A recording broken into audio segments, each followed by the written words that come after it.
Yes, ES Marcoleta, ito na yung galing sa aktuaryan. So, may I explain? Once again, there are 8 modules times 8 subjects. That's equivalent to 8 times 8, 64 modules per quarter.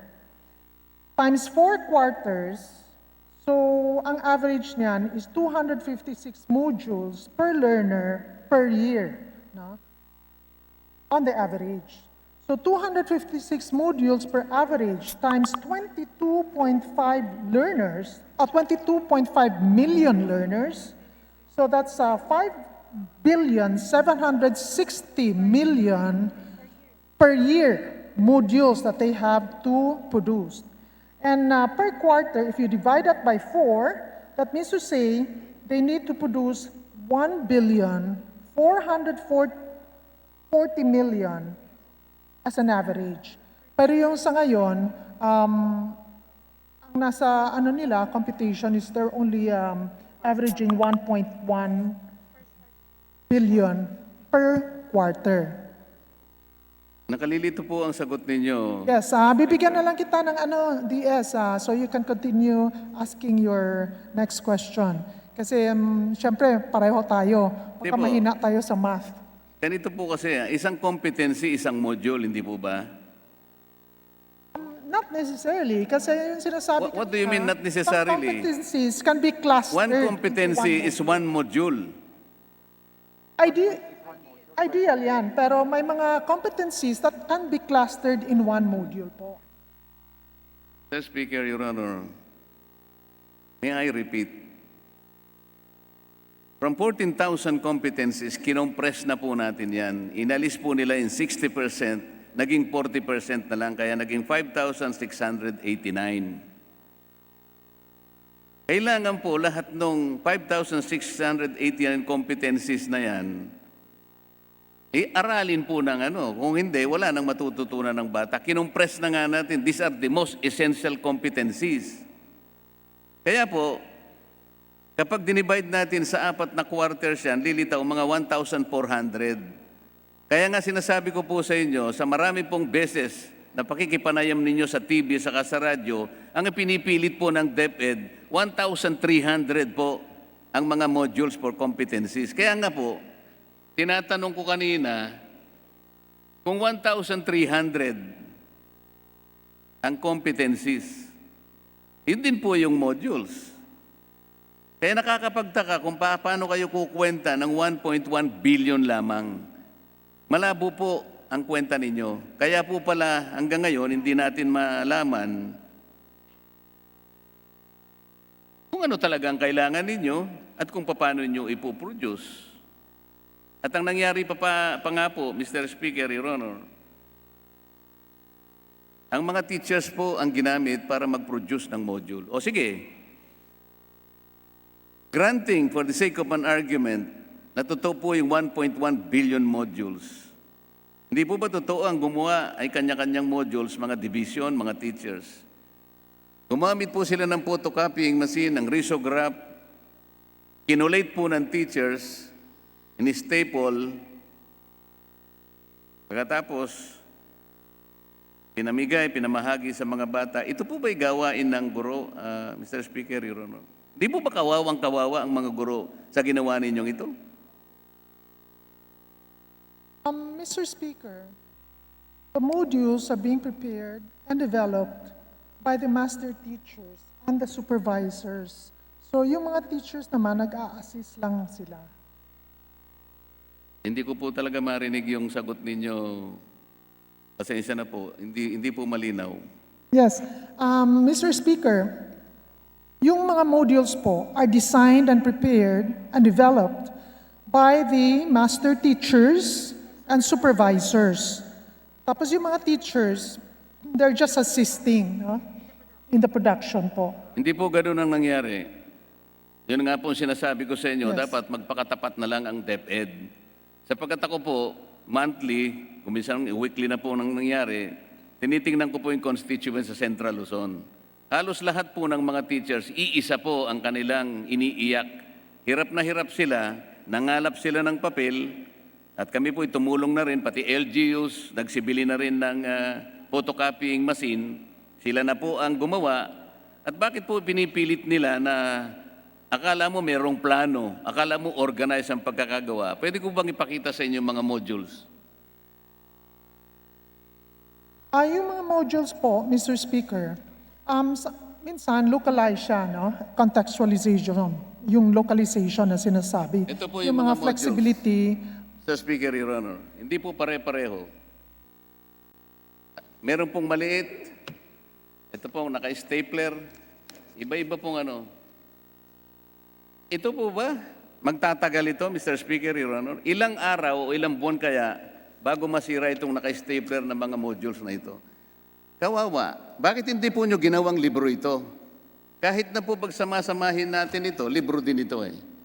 Ang naging problema po ng DepEd, matagal ko na po silang gustong tulungan dito sa isyong ito. Ayaw po nilang makinig, Mr. Speaker. Tingnan po niyo yung mga modules, kung hindi kayo maaawa rito. Naka-stapler lahat. Humingi po ako sa probinsya ng mga modules para makita lang ninyo. Para makita po natin kung sino ang nagsasabi ng totoo o hindi. Ito po ba yung sinabi niyong organize? Hindi po.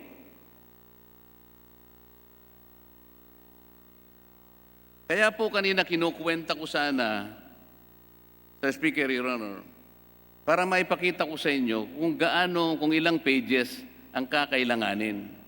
Kakailanganin po natin siguro kasakin ng maraming mga punong kahoy para ma-produce ninyo ito. Halimbawa po, yung isang quarter lang, kung 3,000 pages per learner po, dahil kinuwenta ko na po ito eh. Sa 100 modules per average na po, per learner, per grade level, per quarter, at i-multiply mo po ng 30 pages, average page po ng bawat module, lilitaw po ay 3,000 pages po lahat per learner ang kanyang babasahin. Kaya kapag ka po yung 3,000 pages na yon ay minultiply mo again sa 22.5 million, ang makukuha po nyo dyan ay 67.5 billion pages. Saan po ninyo kukunan na punong kahoy yun? Ganun po kabigat itong pangyayaring ito.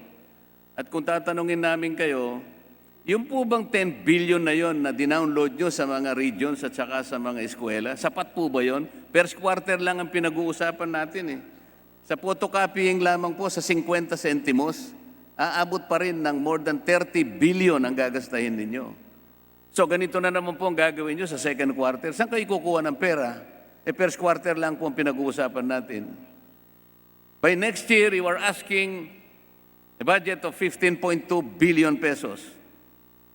Ito na naman po ang gagawin ninyo, modules. Ba't hindi na lang po kayo bumalik sa libro? Over the years, Mr. Speaker, ang budget sa libro wala pang 1 billion. Yun po ang masinop na paraan ng pag-aaral. Ibalik po ninyo yung libro. Ang problema po kasi ninyo, kaya hindi nyo maibalik ang libro, dahil 2 years ago, I've already advised you na makipag-usap kayo sa private sector publishers.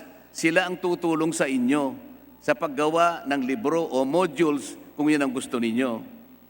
Pero Mr. Speaker, very lately, yung private school publisher sumulat sa akin, nakiusap sa DepEd, nasa akin po yung mga sulat nila, binigyan nila ako ng kopya, sumulat sa secretary ng DepEd kung paano sila makakatulong sa paggawa ng modules because they're prepared, they're willing, and this is their business to help. Hindi po sila sinagot ng DepEd.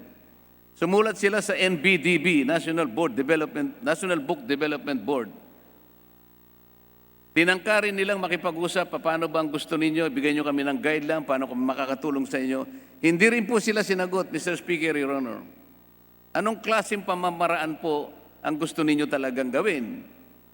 Ayaw ninyong involve ang private sector publishers, pero sila po ang sinabi ng batas natin, Republic Act 8047, 25 years ago, na sila ang bigyan ninyo ng pagkakataong tumulong sa publishing industry ng ating bansa. Ano po ang ginawa ng DepEd over the last 25 years? Wala po. Ano pong may pagmamalaki ng National Book Development Board kung ang pag-uusapan is the development of the publishing industry in this country? Tinangka ko pong tumulong sa inyo at ito'y recorded po. 2 years ago or 1 year ago, apat na request ang pinakiusap ko, mag-adjust ang DepEd. Ano po yung isa? Sabi ko, ibalik ninyo ang mga private publishers. Katulungin ninyo sila because sang-ayon sa batas, sila dapat ang magpundar ng mga kakailanganing libro at mga learning materials. Hindi po sila nakinig kahit na meron ng batas na gano'n, Mr. Speaker. Ang sabi po nila, nangako sila ng National Book Development Board, ibalik na sa opisina ng Presidente sapagkat yun po ang nasa batas. 1 year ago, nangako po sa akin, 2 USEC ang kausap ko. Nagagawa sila kaagad ng paraan na maibalik ang National Book Development Board. Nagsumpa po kami about 2 months ago or 3 months ago. Napag-alaman ko po, ni isang sulat wala silang nagawa para i-communicate ito sa Office of the President. Sabi ko pa po sa kanila, yung Volume 5 na ginamit nila na procurement modality, sabi ko, wala sa batas yan. Reviewin ninyo. Nangako po sila na gagawin yun, wala rin din po silang ginawa. Nangako rin po sila na tingnan at imbestigahan yung isa sa amin na sumulat sa DepEd na nagpagawa ng libro ng walang bidding, pero wala rin po silang ginawa. Sir Speaker, Your Honor, ang kinatawang ito ay hindi laban sa DepEd. Matagal ko na pong sinabi na kung siguro walang public education sa aming lugar, baka hindi po ako nakapag-aral. Gusto ko po silang tulungan, Mr. Speaker, Your Honor.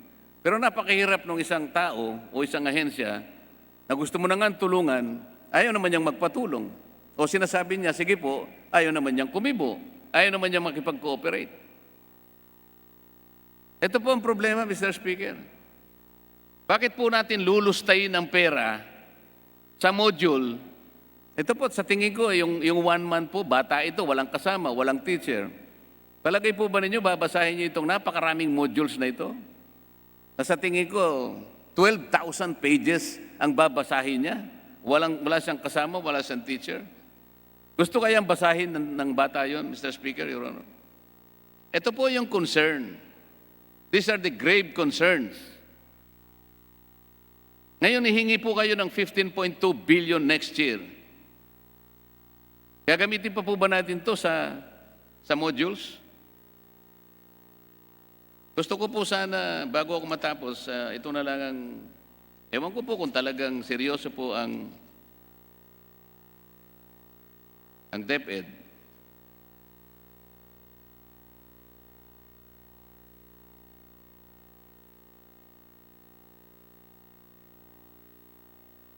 Ang aking po sanang mungkahi, Sir Speaker, Your Honor, ay itong mga bagay na ito.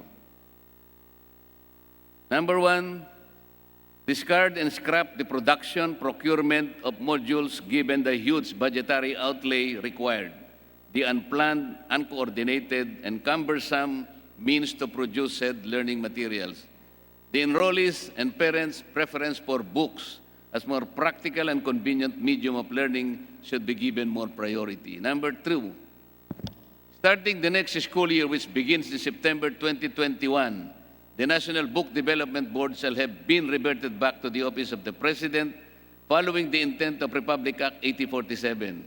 In this connection, DepEd shall initiate the required formalities to complete this action in the soonest possible time. Number 3, defer the implementation of OUA Memorandum Circular Number 00-0620-0030 in regard to the specification on new computer devices for students and teachers, while the DepEd computerization program, about 1.5 to 5 billion per year, is being reviewed and rationalized with the end in view of integrating the department's procured IT materials in several years in the learning management system developed earlier for e-classrooms. Last, explore and maintain the school ratio instruction to facilitate learning, School heads shall be encouraged to establish FM radio station within the school campus with at least a broadcast radius of 2 kilometers. Nangyari po sa Tarlac ito. Ang isa po niyong Yusek pumunta sa Tarlac, nabigla siya. Kayang-kaya palang gawin ng isang classroom na magtayo ng isang FM station. Makipag-coordinate lang kayo sa NTC. Akala po ninyo, hindi po pwede. Pwede pong mangyari ito. Alam po ninyo kung magkano lang ang cost? 10,000 pesos. Indulgence Depende. of the distinguished sponsor and the Honorable Deputy Speaker, I wish to remind you that our time has expired. Yes, Mr. Speaker. However, the Chair would like to give the distinguished Deputy Speaker the chance to wind up. Please proceed. Thank you, Mr. Speaker.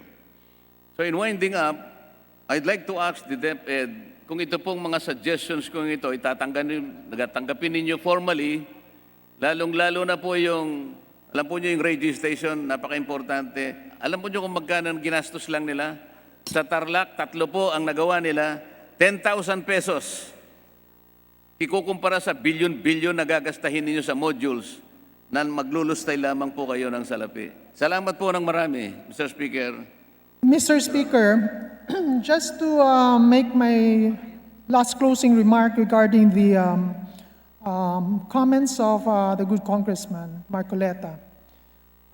His problem will eventually be resolved because education is moving towards digitalization and other modes of blended learning, and the printed modules that as we know, are not really sustainable later on. But right now, textbooks is really designed. The textbooks are really designed for face-to-face interaction, while the SLM is the learning delivery